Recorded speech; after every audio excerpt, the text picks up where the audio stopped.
Some 400 years ago, in 1585, a series of remarkable voyages began, attempting to establish the first English colony in North America. For 21 years, their best efforts were in vain, until in 1606, a small fleet of 3 ships left London from Blackwall docks to become the English founders of North America. The ships were the Discovery, the Susan Constant, and the Godspeed. All arrived safely.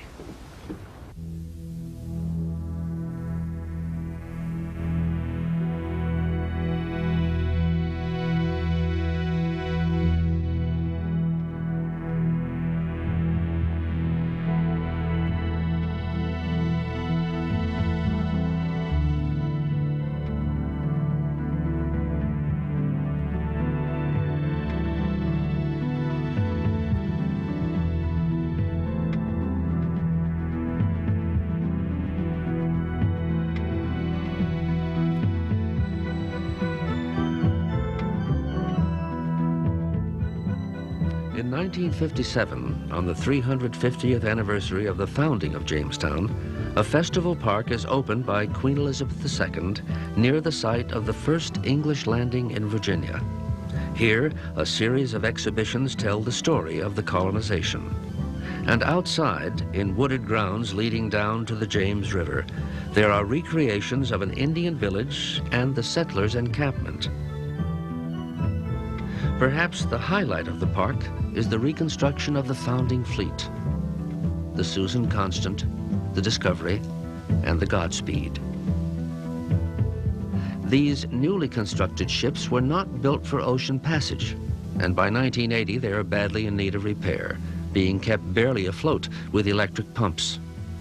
A local shipbuilder, Les Sweeney, is given the task of repairing the 3 vessels. So I was asked to rebuild the Discovery and the Godspeed, and after getting into the construction of them, standing alongside the dock one day, we were talking about building the vessels so that they could be used on the bay, or even when it'd be nice to take the vessels overseas and sail it back the route that came in 1607. I liked the idea and thought I'd try it out on my wife, so in talking to her about it, she says, well, I hope you don't mention that goofy idea to anybody else. But I did. Once the possibility of reenacting the original voyage from London to Jamestown is suggested to the Jamestown-Yorktown Foundation, it quickly becomes a reality. The voyage will draw public attention to the fact that the Jamestown colony of 1607 was the first permanent English settlement in North America. Efforts are begun to raise the financial support necessary for such a venture, drawing from business communities on both sides of the Atlantic, in addition to the Commonwealth of Virginia. Duncan Stewart of Newport News Shipbuilding and Carl Peterson, a local boat builder, joined Sweeney to design and construct a new seaworthy Godspeed. The vessel should be as historically accurate as possible, but the plans reflect a variety of factors that have now become necessary for such a voyage. In an attempt to improve the ship's performance, the hull is constructed with a narrower beam than the original was presumed to have had. Standing rigging, which supports the masts and sails, will have a steel core, reducing maintenance necessary at sea. Synthetic canvas sails will be hung much stronger than the original and better able to withstand the force of an Atlantic gale. We needed to build a good stout vessel. The originals were probably built in oak. Now, oak takes a long time to season, and oak also isn't too good in waters such as Virginia and farther south. And we went to longleaf heart pine out of Georgia. By the end of the 16th century, sturdy ships like the Godspeed had been making voyages of exploration and discovery throughout the world, bringing back tales of new lands and wealth for the taking. We can say that for 30 years before the Jamestown colony, the English had been sending expeditions to very many parts of the world. Drake had gone round the world, Cavendish had. They'd sent expeditions to the Northwest Passage. They had sent a series of expeditions to what's now North Carolina and attempted to found colonies. they had sent hundreds of ships to rob the Spaniards and the Portuguese in the Caribbean and in the Atlantic generally, right down the coast of Brazil. They were active on the West African coast. And the stopping point, the obstruction to colonial effort, was the war with Spain, which lasted for nearly 20 years, from 1585 to 1604. A casualty of the war with Spain had been the lost colony of Roanoke Island, which, having been cut off from England and supplies, disappeared without a trace. The fear of repeating such tragedies had temporarily stopped further colonization attempts by the English until after the war. When the war was over, there was a great release of ships and men and capital. The London merchants in particular had free capital and were reaching out to Asia and Africa and to America. There was this problem that they thought of anyhow, that the population had increased by about 35%, the feeling that England was overcrowded. London was expanding really very fast, possibly too fast for agricultural production to keep up with it.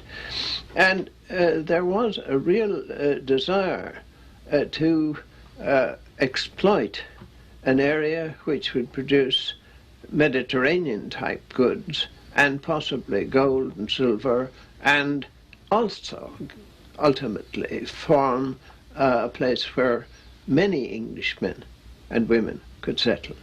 In 1606, the Virginia Company of London was granted a royal charter to establish an outpost in Virginia. The man the Virginia Company chose to lead this expedition was Christopher Newport, a skilled and competent mariner who had been to the New World before. In fact, on his last return home, he had caused a sensation at the royal court when he presented the king with a pair of North American alligators. In England, the 1607 voyage had been proposed by a Suffolk man, Bartholomew Gosnold, whose family home, Otley Hall, still stands. It became the English headquarters for the Jamestown-Yorktown Foundation plan to recreate the founding voyage in 1985. Gosnold had also sailed to the New World several times before, and he was named master of the middle-sized ship, the Godspeed. It was clear from past experience that some military expertise was needed, so the expedition enlisted the help of Captain John Smith, a mercenary and adventurer who had once been the slave of a Turkish princess, escaping to freedom across Russia to fight pirates off the Barbary coast, all before the age of 25. Smith was persuaded to join the voyage, lending his military skills to the effort. Aboard the expedition's flagship, the Susan Constant, the Virginia Company had placed a sealed box containing the names of the counselors chosen to govern the colony, along with a set of specific instructions. Newport was directed to look for a site well inland, so that it would be difficult for the Spaniards to find, and to explore the great rivers and the bay in search of a route to the Pacific. At the same time, of course, they were to look for gold and other precious minerals, and they were to search for the lost colony. By November 1984, after 2 years' work, the construction of the new Godspeed is complete, and the crew begins sail training in the Chesapeake Bay and its tributaries. Men with knowledge of how to work the 1,200 square feet of sail on a Jacobean rig are not easy to find today, but there is no problem in recruiting skilled sailors with the spirit to learn and a taste for adventure. George Sally is chosen to be captain, an experienced local sailor and computer scientist working at NASA on plans to put the first permanent colony in space. Sally helps choose the 13-man crew. We know little of the original Godspeed crew. Many of them came from the counties of East Anglia in England, probably men already familiar to Gosnold.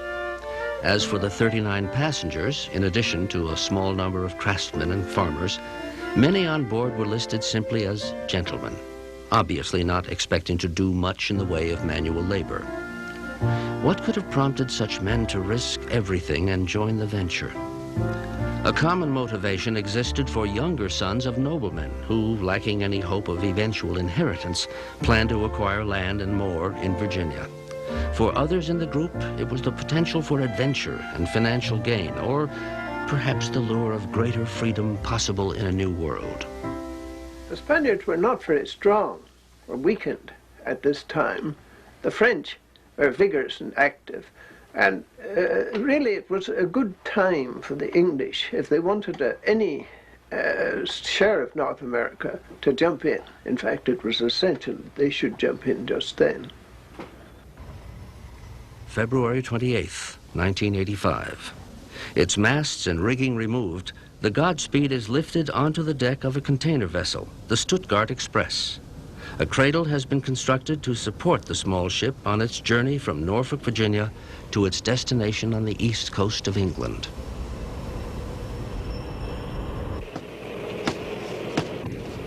If we get everything... By mid-March in Felixstowe, England, a skeleton work crew, Peter Meekins, the sailing master, Jack Greer, the cook, and Neil Tanner, radio operator, are on hand to see to the ship's outfitting.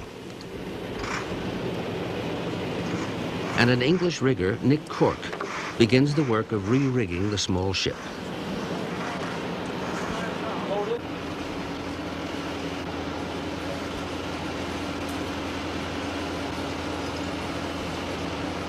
Seamen today, as they were then, are notoriously superstitious. For good luck, a penny is placed beneath the mainmast as it is lowered into position. Well, there's the coin that will bless her mast and her rigging, and God bless her. All right, lower away! Lower away! Down! Every line, every block, every sail and shroud has been numbered and marked in Virginia to make the task of refitting the vessel easier. Within view of the many curious and sometimes skeptical onlookers, the ship's rigging is attached and sails hung. It's crazy to go with this ship on the Atlantic. It's not good, I thought. How many people were on there? It was 50 odd, wasn't there, originally? 52. 52? Where did they all sleep, though? It must have been on top of each other. I get seasick just looking at it.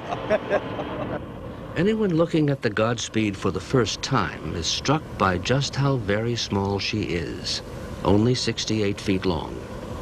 At the waterline, she's 48.5 feet, with a beam of 14 feet, 8 inches. Hardly enough room for the 40 to 50 who sailed in the original ship. Nor is this replica safeguarded by much modern equipment. She's been given communication and navigation systems, but no engine. The present-day crew, like their predecessors, will have to depend on the wind.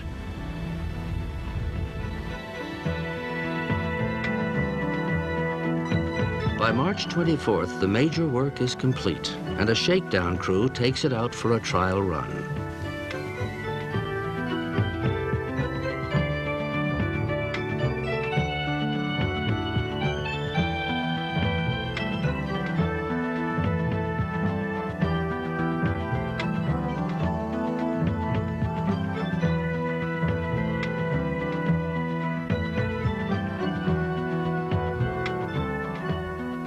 It has become clear from the trials in both Virginia and England that much of modern sailing technique will be ineffective for the Godspeed.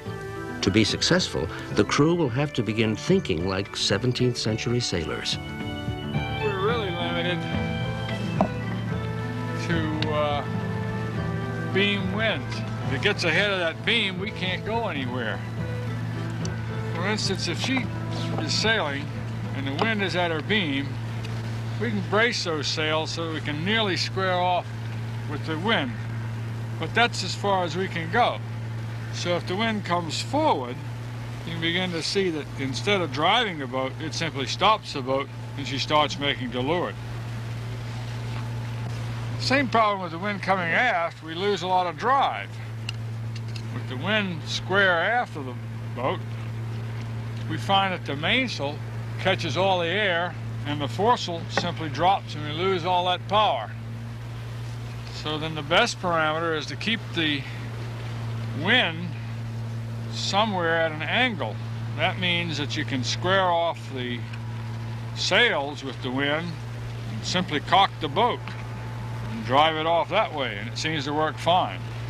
Obviously, you have to drive it off the other way to make up that distance you've lost on either side. But short of that, she sails well, she's comfortable, she's a sturdy boat. The first trials at Felixstowe are a success. Godspeed's performance meets all expectations. Over the next few weeks, Captain Sally and the remaining members of the crew arrive from the United States, and by early April, the Godspeed is ready for its first public event in England. In 1606, the town of Ipswich in East Anglia had invested £100 sterling in the voyage to Virginia and provided many of the original crew members. Now, in 1985, a ceremony hosted by Lord Tollemache and the mayor of Ipswich welcomes the Godspeed. Godspeed arrive and dock, and this is indeed a proud day for Ipswich and for this county of Suffolk. It is also a great privilege for me, as chairman of the Godspeed to Jamestown Committee here in England, to welcome not only this frail craft and her brave crew, but also to welcome you, our guests, on this great and historic occasion. I am all the more pleased, therefore, to welcome you here to Ipswich Docks to witness this proud moment as Godspeed has arrived at the quay, to thank you on behalf of the committee for being here, and to wish you and those who visit Godspeed a happy day. Thank you.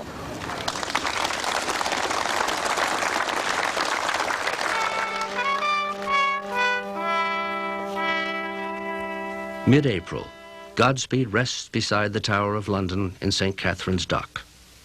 The crew finalize preparations for the voyage to come. All the radio gear is all installed and tested out. We've got the antennas. I don't know if you've noticed the antennas up there, but we've got the antennas all hooked up, and we've already made contacts with the people back in Williamsburg and had some pretty good signal reports. We're about partied out here now, and I'm ready to go to sea. You know, we're carrying all the provisions and equipment for the entire voyage on the original vessel. They only carried it for maybe a month. We do have a lot more information than they had in the beginning of the 17th century, but one big problem that I'm concerned with is the fact that at sea today there are great big super tankers that Captain John Smith and his folks didn't have to worry about in those days. And I've crossed the Atlantic before under sail, and the super tankers, the large shipping, are going to be a real problem for us. They generally don't look for us. They're not, often they don't have someone on the bridge watching the radar all the time, and we're a small boat, and with no additional propulsion, we can't get out of their way. If there's no wind, we just sit there. We cannot move. He used to record, you know, with ink and paper, and now we're recording with photographic film and still cameras, movie cameras, and things like that. It's a rare opportunity to record in the 20th century, essentially a 17th century voyage. My main concern is keeping the film dry and keeping the cameras dry to get the job done. I think as a result, when this voyage is over, I'm going to be a much better underwater archaeologist. The information that I gather from the bottom of the York River in Virginia is going to mean much more to me, and in turn then I hope I can give a better and more accurate interpretation to improve our knowledge of our maritime past. Basically, I think the boat's ready. We've sailed her enough times now, both at home and here, that I think she's ready to go. The only concerns I have now are going to be favorable winds getting off the Cornish coast, favorable winds getting by the Bay of Biscay. If we pick up anything there and get embayed, we're in big trouble, because there's no way out for us without an engine. And after that, we're pretty nearly downhill. I get very concerned about the possibility of injury. Seasickness. Sooner or later we'll adjust to that. And also I found that there is a cure for seasickness, and that's sitting on the shady side of a brick church in the country. Unfortunately, we won't have that cure aboard. On Sunday morning, they come to dedicate a group of stained glass windows in the small church of St. Helens in Willoughby, Lincolnshire, where John Smith was baptized. The locals come, curious to meet the party of Americans who had journeyed so far for this occasion.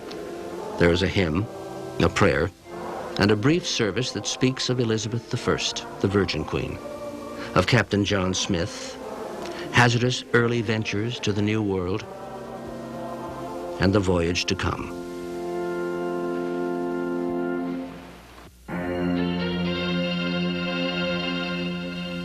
Two days later, on April 30th, it is a cold, wet morning when the new Godspeed prepares to begin its voyage. Ceremonies with Prince Philip and Governor Robb of Virginia are jovial but brief, just enough time to talk of wooden ships and iron men. The little ship will leave from the Isle of Dogs, just across the river from the Royal Naval College, close to the point where the original Godspeed left in 1606. At 10:35, with the roar of cannons from Greenwich and cheers from the crowd, the Godspeed is towed down the Thames by the Thames watermen. Godspeed is headed home.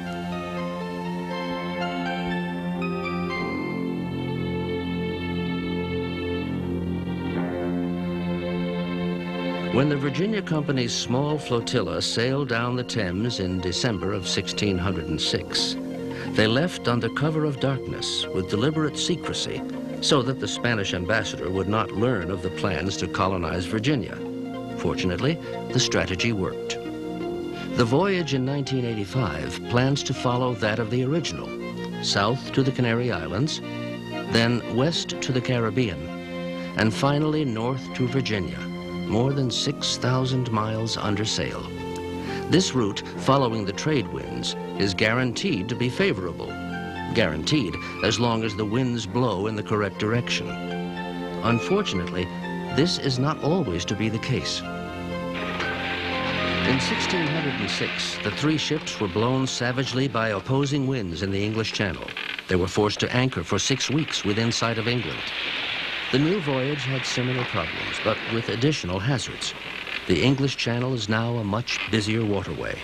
The crew sights as many as 20 ships per watch, and the Godspeed, once released from its tow, having no engine and without the freedom to tack easily under its square rigging, is in constant danger from the Channel traffic. We've been across the Channel 6 times in the last 6 days, dodging ships in foul weather, and got to say, it's pretty impressive. It's kind of like going across a freeway on your hands and knees. She was tossed around by the Channel chop, and at the end of 6 days, we ended up backing up 12 miles. So we decided to throw the anchor over and wait for favorable winds. We expected a kind of bad flow in the Channel and the surrounding waters as they feed the North Sea, and that's exactly what we got. The crew has been forewarned that maneuvering the ship out of the Channel will be one of the most dangerous operations of the entire voyage.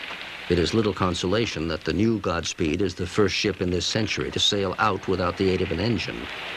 As days wear on, frustration grows as their anticipated progress fails to materialize.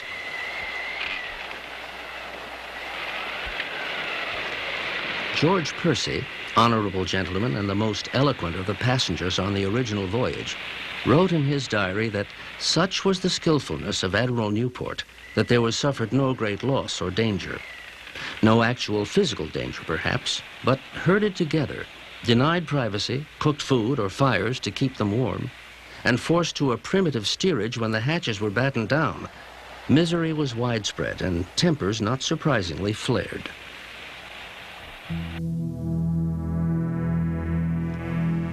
At last, the northeast winds arrive. It is May 11th when the voyage down the Atlantic finally begins. The going is still slow. The ship is not moving as fast as expected, with its heavy ballast and cargo. It is relentlessly and bitterly cold. Damn right it's cold. You know what the old navigator said? You head south until the butter melts. Then you turn right and head for the continent. I'll be glad when we get to that point.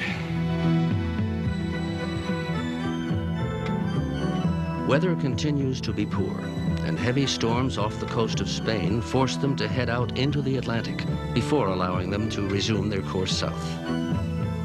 A new sense of values dominates the activities aboard ship. A hot meal assumes a new importance, a luxury to be anticipated and savored.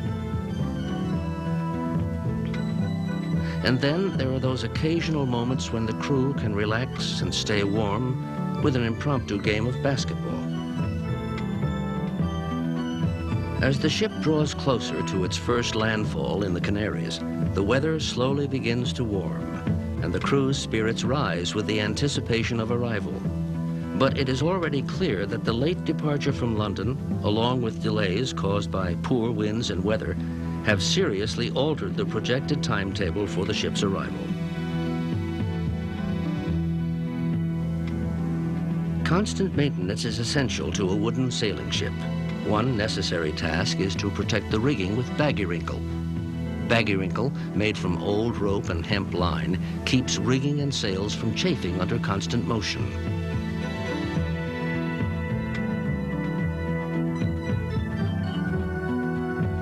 On early voyages of discovery, the navigator, with his secret charts and instruments, held the key to success or failure.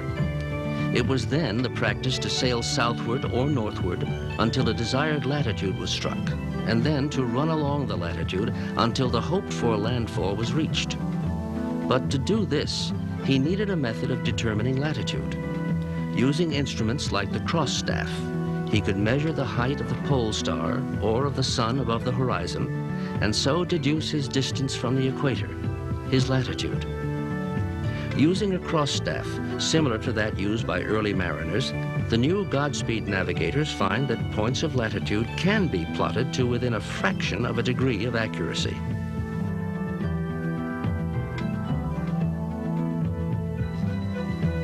On June 5th, the crew first sights on the horizon Pico de Teide, the mountain that makes up the major part of Tenerife, their first destination in the Canary Islands. When the first flotilla arrived in 1607, Captain John Smith recorded in his journal, "We watered at the Canaries," a brief and simple comment. He also wrote of the rivalries that had developed aboard ship. They had, in fact, reached the point where Smith had been accused of a mutinous act, and things had gone so far as to cause him to be put under arrest, a status in which he remained for the rest of the voyage. We know little of what actually occurred, but it is clear that Smith had, by this time, earned the enmity of certain gentlemen aboard. He was not, you see, an expert at sea, and it's probable that he resented the expertise of the captains, and in particular of Newport, of whom later he became very jealous. The Canary Islands. Named by the early Romans for the wild dogs found there, these islands had long been a crossroads for mariners sailing to Africa and America. It was here in 1492 that Christopher Columbus first stopped on his voyage of discovery. Little more than 300 miles off the coast of North Africa, these islands of mist-shrouded peaks and valleys were known in earlier times as the Fortunate Isles.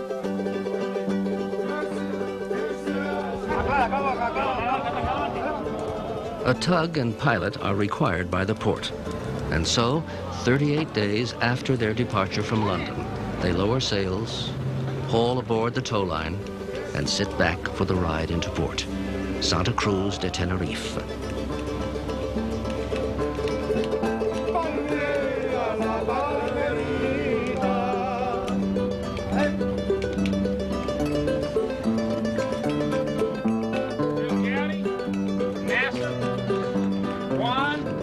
There's your pink slip, Joe. One. Martin. Yeah. Martin in London.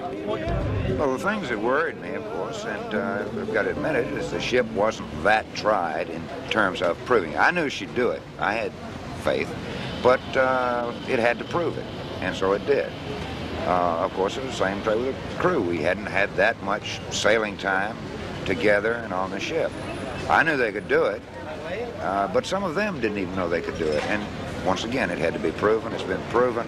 We know the ship will take the weather. She'll perform. She'll sail. We know now that the crew can get along. and can sail the ship. So the next leg is going to be interesting because there was a lot of things going on in excitement the first leg. The next leg, we'll set sails and they'll be the same tack for days and days, and so we'll find out what boredom's really like.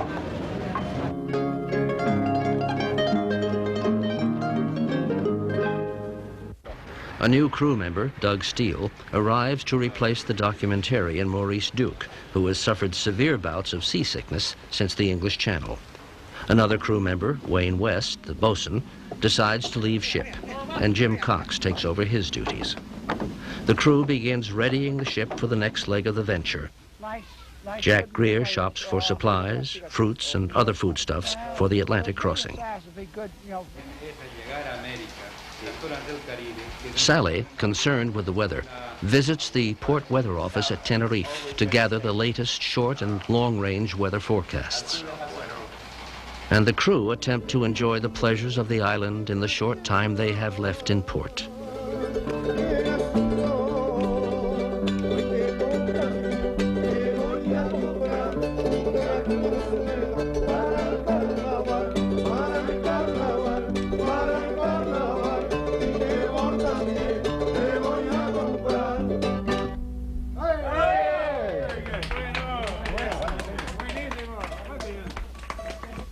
On June 12th, after 5 days in port, the Godspeed prepares to leave once more.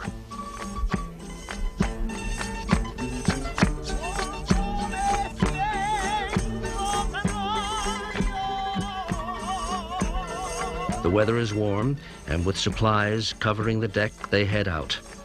A course is plotted south-southwest toward the Cape Verde Islands.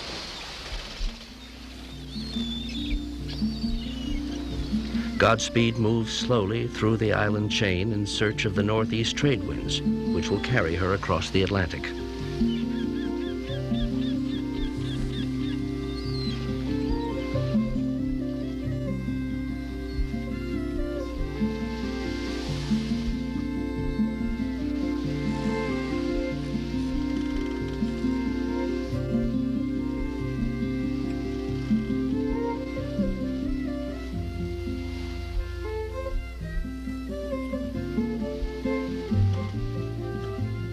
For the 17th century mariner, the quality of food was commonly dictated by the passage.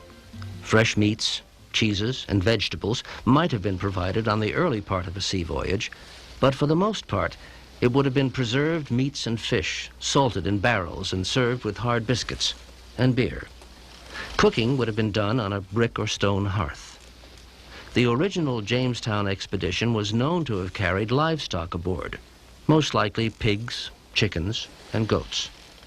There is no record of where they were kept aboard ship, possibly in the beak. But it is certain that they competed for space with the crew and passengers, as did the fleas and lice-infested vermin that were commonplace on 17th century vessels. Scurvy was common, and the healing benefits of fresh fruits were not altogether accepted at that time. The weather played an important part in maintaining the health of the crew and passengers. In good weather, hatches were opened to ventilate the foul interior, and decks could be washed clean. Like the earlier sailors, this crew has only the privacy of the beakhead to replace 20th century plumbing.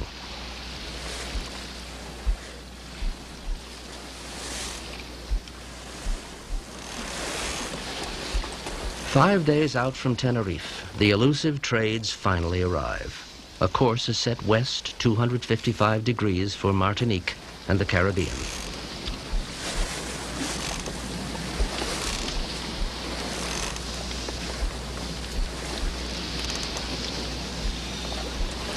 An attempt to raise more sail is made, using an assortment of oars, boat spars, and spare sails brought on the voyage by Sally.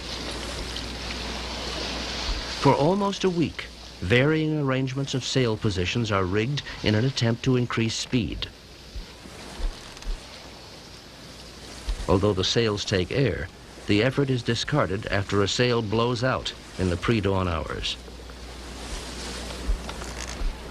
As the ship enters the trades, it begins to pick up speed, moving from 3.5 to 5 knots, traveling over 100 nautical miles a day, better than average for the tiny ship. The day-to-day tasks of sailing begin. With little to look at, no vessels, land, or varying sea conditions, the crew busies itself maintaining the ship. For the time being, the crew is in good humor. Even when a pot of coffee is brewed by mistake from seawater, it fails to dampen their spirits. With some 2,000 miles yet to go before Martinique, it soon becomes evident that it will be impossible to visit both St. Thomas and Martinique and still avoid sailing north during the hurricane season in late summer. Even with the elimination of one port, the storms might still prove to be unavoidable. Jack Greer tells the captain that he will leave the ship at the next port. With more than 30 years of blue water experience, he is unwilling to chance weathering a run-in with a hurricane, which grows more likely as the season draws closer. June 26. Dr. Barton writes in his journal, "It is a time of indecision for all of us on the crew. We are, each and every one of us, committed to this voyage, and one in the worst way, to see Godspeed back to Jamestown. On the other hand, as the duration of this voyage grows, so too does our concern for responsibilities and obligations back home. We know what the safest decision would be, but what is the right decision? Or is there one?" For a brief time, Captain Sally and the crew consider the idea of dropping both Martinique and St. Thomas from the journey and heading straight to Virginia, but too many factors are against it. Trade winds will still carry Godspeed into the Caribbean before allowing it to turn north, and without a provisioning stop, supplies might not be enough for the extended passage. Because of prior commitments by both crew members and dignitaries, it is decided that Martinique will be bypassed and Godspeed will proceed directly to St. Thomas. While winds and weather have posed continuous problems for the crew, fortunately their physical health has been remarkably trouble-free, and there has been little need for Dr. Barton's expertise as an emergency medical physician. He has treated a nosebleed, seasickness, and a variety of minor ailments, but more often has provided occasional haircuts for his crewmates, barbering being a responsibility of 17th century shipboard surgeons as well. Radio contact with Virginia is gradually improving, and by late June there are frequent evening radio calls with family and friends at home. Can you hear everyone clapping here? Over. Over. We can't hear. In February or early March of 1607, the three ships reached Martinique to anchor off Dominica, where they traded eagerly with the natives. Hatchets, knives, and other trinkets were exchanged for fruits and cloth that had apparently been salvaged from some Spanish shipwreck. By late March, they had journeyed to Guadeloupe, where the explorers found a spring of water that, according to George Percy, caused a piece of pork to be easily boiled within a half hour. From there, they traveled on to the island of Nevis, where John Smith's career almost reached an abrupt end. Tempers and lack of harmony, already evident by Smith's earlier arrest, had reached the point that gallows were constructed for his hanging. Smith later wrote about the incident that he could not be persuaded to use them. For whatever reason, Smith remained unhanged, and the voyage continued north through the Caribbean to the Isles of the Virgins.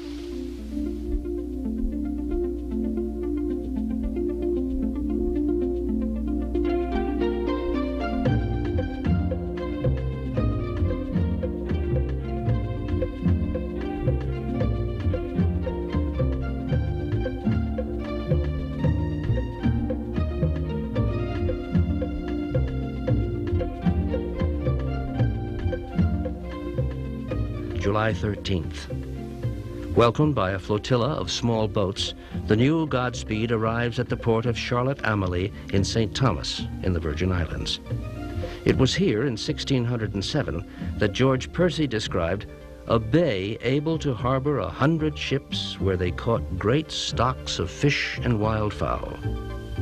Nowadays, the bay actually does harbor 100 ships or more.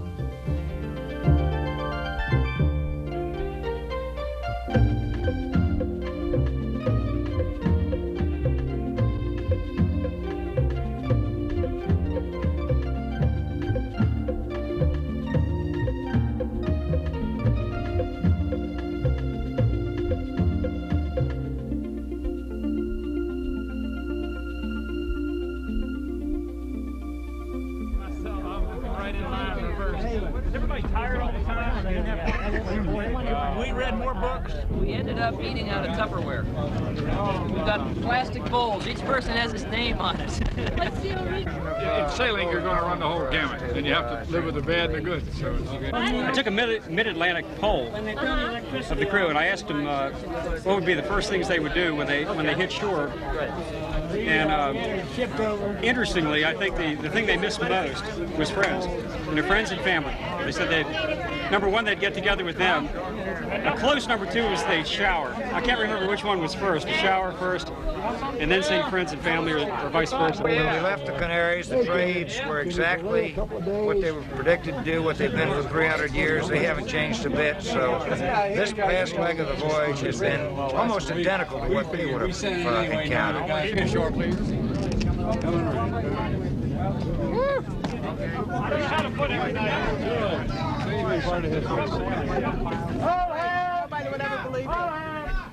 Even the Godspeed must submit to a customs inspection. And of course, mail is eagerly accepted for the first time in more than a month. Send it to the doctor. Godspeed has been more than 2 months at sea, the time originally estimated for the entire voyage.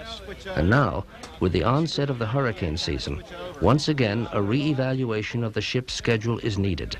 The captain considers the available options. Sally knows that the crew may be depleted by 4 or more who have prior commitments, as well as misgivings about the final leg of the voyage. The loss of these men will put an additional burden on the remaining crew. Hurricane watches are already in effect north of St. Thomas in the Bahamas. It is now clear that the Godspeed, though a solid vessel, is neither as maneuverable nor as swift as had been hoped, and its only experience with bad weather on the first leg has done little to reassure certain crew members that it could withstand hurricane-force winds. Monday morning, July 15th. A crew meeting is called by Captain Sally to discuss the choices available for the continuation of the voyage. And it's a little bit different. It's a little bit different. And by the time they get here, then Captain Griffin, the harbor pilot, is asked to give background information based on his lifetime experience sailing the Caribbean. The navigator, Juan, is on a hotline to the Coast Guard weather stations, and the questions of when and whether to go on with the voyage are debated. Well, I read hurricanes. The hurricanes that start over there come all the way across the Atlantic, have plenty of time to pick up strength, and then they really wallop in here.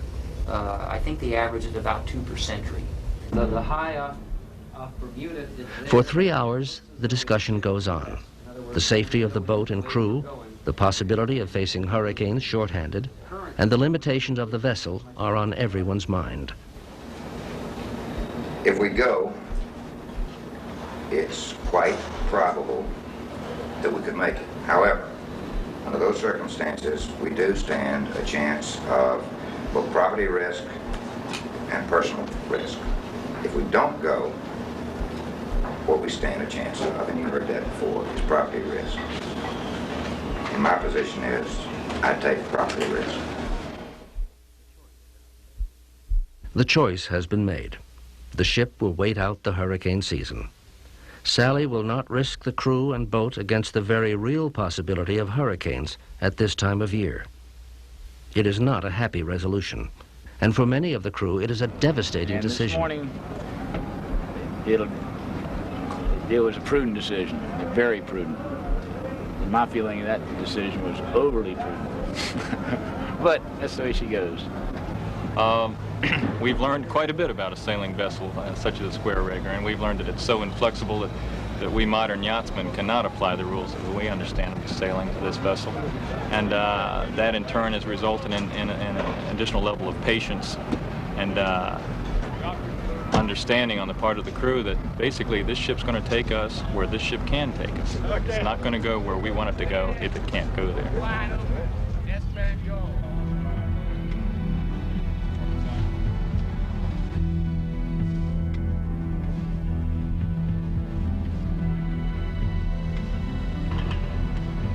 The Godspeed now sails west from St. Thomas to find a safe harbor in Puerto Rico to wait out the hurricane season.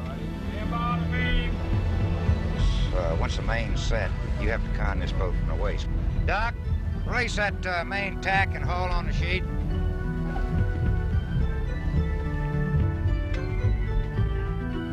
The implications of the decision made in St. Thomas weigh heavily on the minds of the captain and his crew. For Sally, that difficult decision is the culmination of a series of events that began 6,000 miles earlier. Well, one of the problems we've had is we've literally been chasing the weather on this whole voyage. It started when we left on April 30th.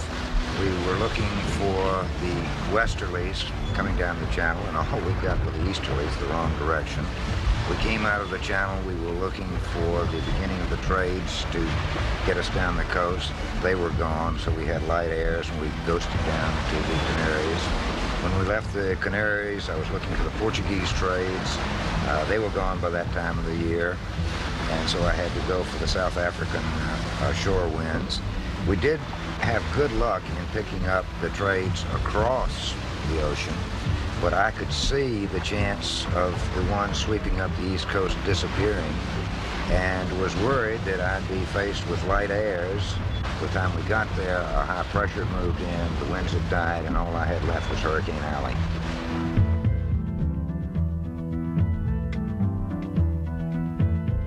Feelings are mixed about the decision to temporarily berth Godspeed. The Jamestown Yorktown Foundation wants to get the ship back.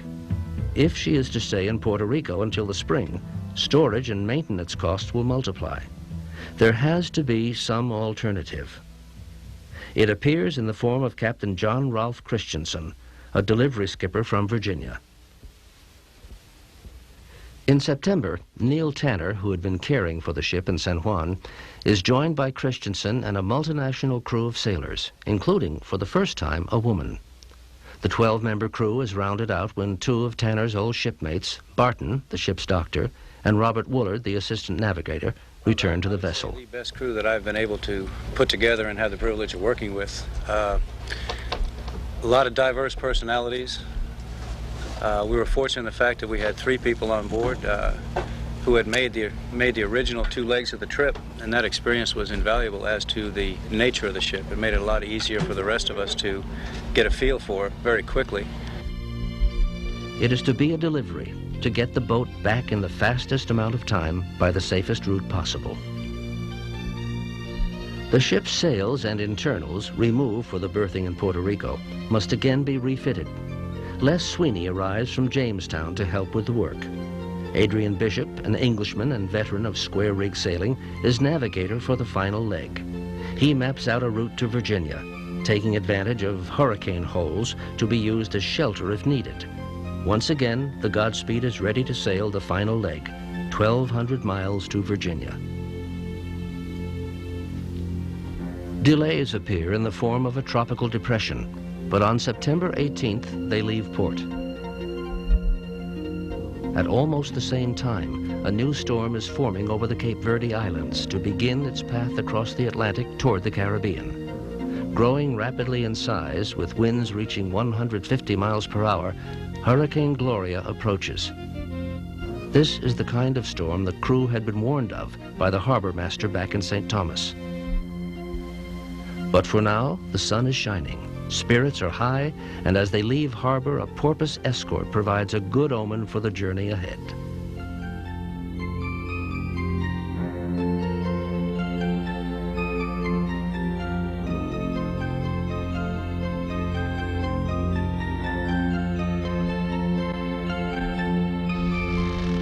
We've been tracking Hurricane Gloria since she was over a couple thousand miles away from us, and she's getting a little close now.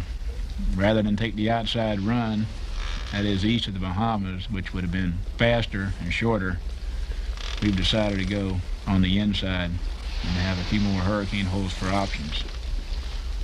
We're thinking we've had a few delays on this trip, and 1 or 2 more won't hurt us. For the next few days, their course takes them toward the west and the Dominican Republic, not far from the small island of Mona. It was here that the only fatality occurred on the original voyage, where one Edward Brooks, a gentleman, died from heat prostration on an expedition inland for badly needed supplies. While the weather is pleasant, the crew take advantage of the opportunity to do some deep-sea fishing. And for a time, the Godspeed begins to resemble a pier on a Sunday afternoon, crowded with fishermen and tall stories. The catch, the first of the entire voyage, results in a change from the usual shipboard fare and gives Bruno, the French cook, a chance to demonstrate his skills. It is hard to believe that Hurricane Gloria is fast approaching, with clear skies overhead and gentle breezes barely stirring the sails. Christensen decides to sail into Puerto Plata to avoid the storm, but prevailing winds and dull airs will not allow it. The small shallop is put overboard in an attempt to tow the Godspeed inland toward a safe harbor. But after several days using the makeshift tugboat, the attempt becomes unnecessary when favorable winds finally appear. The hurricane has changed direction northwards, away from their path, allowing Godspeed to continue her passage unimpeded. I think we learned a lot. If we ever get to do this again, I think we have to change our plans just a little bit. Trying to go 1,200 miles in a straight line, absolutely impossible. You'll only go left or right of the wind. Point A to point B is out of the question. We have to do a lot of zigzagging. I think a 1,200-mile trip will probably turn out to be closer to 2,500 miles. A course is now set for a provisioning stop at Rum Cay in the Bahamas. 18 days out of San Juan, they make Rum Cay.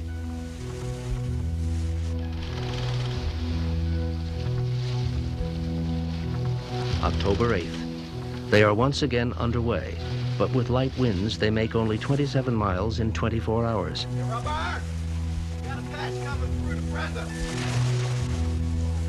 Again, the delays cause some crew members to worry about the status of families and jobs.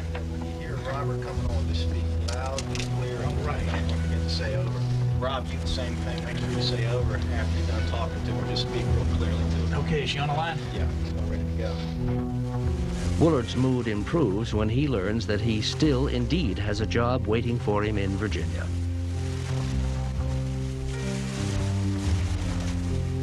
For the next week, they sail with varying weather conditions.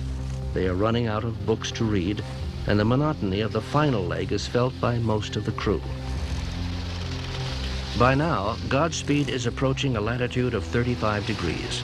It was somewhere in the same vicinity that in 1607 a storm blew up, forcing the original flotilla to drift for 4 days. When it finally cleared, land was sighted. It was Virginia. Landing at a point which they named Cape Henry, Newport opened the sealed box put aboard in London by the Virginia Company and read the list of names chosen as counselors of the new colony.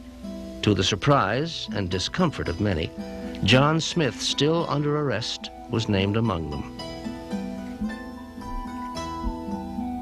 October 20th, 1985. By now, the Godspeed is on the eastern edge of the Gulf Stream, off the coast of North Carolina, awaiting the predicted southwesterly winds that will carry her home. And then the weather turned.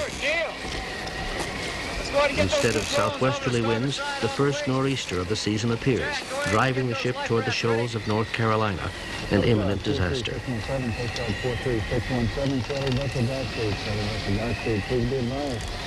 Negative change, 2 feet, 12, 18 feet, wind direction east southeast, 18 to 45. It was around 2 a.m. and I remember being on watch. The seas were relatively calm as well as the winds, and I was thinking to myself, hey, this Hatteras may not be what it's cracked up to be. And then about an hour after I said that, all hell broke loose. The boat was surrounded by crashing lightning and thunder. The seas were building to 15 to 20 feet. Winds were picking up, and they were picking up to 55 miles per hour, heeling the boat over at about 50 degrees.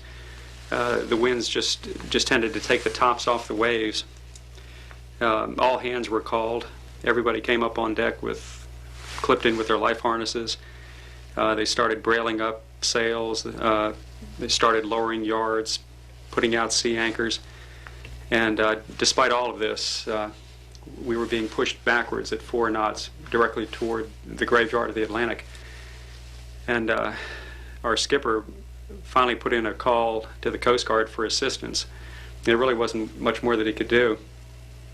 And during this whole time, the wind was blowing in this ear, and in the other ear I was hearing Pete Meekins and Jack Greer and George Sally, Steve Wand saying, "I told you so, I told you so." But I just couldn't help but think that, by golly, we've come 8,000 miles, and we're only about 100 miles from home, and then we have to get into this. It was a very humbling experience. For the next 48 hours, Godspeed battles its way past Cape Hatteras, first under tow off the shoals, and then under sail. Until finally, a harbor tow off Cape Henry pulls the little ship up the James River to arrive at Jamestown at dawn. It is October 23rd, and the voyage is over.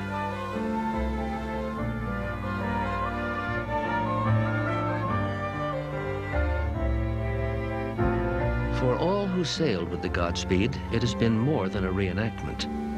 It became a personal quest, a 20th century crew aboard a 17th century vessel, enduring the frustrations of the passage with its unpredictable winds and storms. An adventure has been shared, sailing back in time to retrace the route from the old world to the new. The sea they faced in 1985 had been no less dangerous than that navigated by those 17th century mariners. Yet, for this crew, there was always the knowledge that they were returning home. For the early voyagers, the journey was just a beginning. It began here at Jamestown.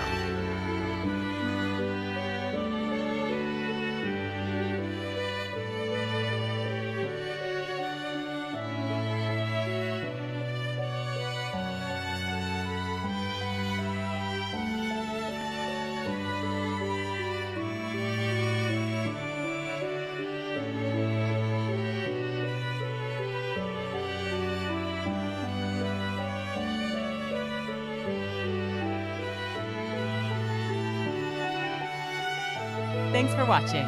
If you'd like to help us produce more compelling historical content like this, please like, comment below, and share this video with fellow history buffs. And of course, be sure to subscribe to help keep history happening.